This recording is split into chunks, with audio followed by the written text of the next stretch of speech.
Christmas সবে এখানে হলো, কিন্তু ক্রিসমাসের ভাইব এখনো যায়নি।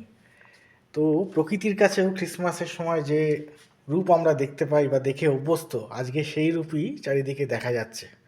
দেখুন বাইরেটার কি অবস্থা আজকে। পুরো ক্রিসমাসের একদম ন্যাচারাল ভাইব যাকে বলে।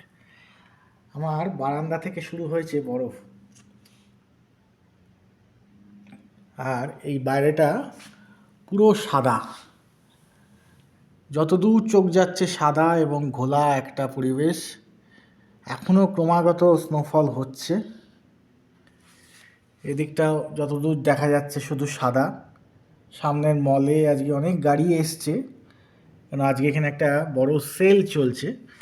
আজকে তো এখানে বক্সিং ডে, একটা বড় সেল হয় বক্সিং ডেতে।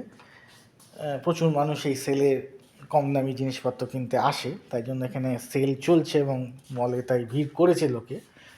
কিন্তু তাও এই যা বরফ চারিদিকে, পুরো জায়গাটা যদি দেখেন, দেখুন কি অবস্থা।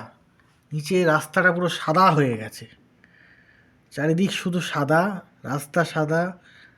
সারাদিন আজকে বরফ পড়বে, কিন্তু এখানকার লোকজনের উৎসাহ, উন্মাদনা, এই সেলের বাজারে জিনিসপত্র সস্তায় কেনা, তার জন্য তারা কষ্ট করে গাড়ি চালিয়ে এসছে আর এই সেল থেকে তাদের পছন্দের জিনিস তুলে নিচ্ছে। কিন্তু রাস্তা দেখুন পুরো সাদা, কালো দেখাই যাচ্ছে না। প্রচণ্ড মানে ভয়ঙ্কর টাইপের আজকে বরফ পড়ছে। এখানে ইয়েলো ওয়ার্নিং দিয়েছে।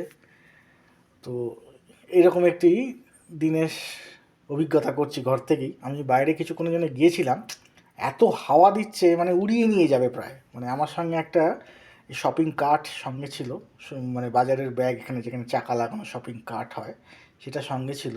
হাওয়াতে মানে হাওয়ার দাপটে সেই জায়গাটা, সেইটাকে পুরো প্রায় উড়িয়ে নিয়ে যাচ্ছে। রাস্তা ক্রস করতে পারছি না, এত হাওয়া। এরকম একটি হাওয়ার মুখে আমি পড়েছিলাম, সে এক অনবদ্য অভিজ্ঞতা। তো যাই হোক, কোনো রকমে সেফলি বাড়ি ফিরে এসেছি। এসে বাড়ি থেকেই এই দৃশ্য এনজয় করছি আর কি। পুরো ন্যাচারাল ক্রিসমাসের একটি ভাইব, এবং প্রকৃতিও সেইভাবে ক্রিসমাসকে এনজয় করছে।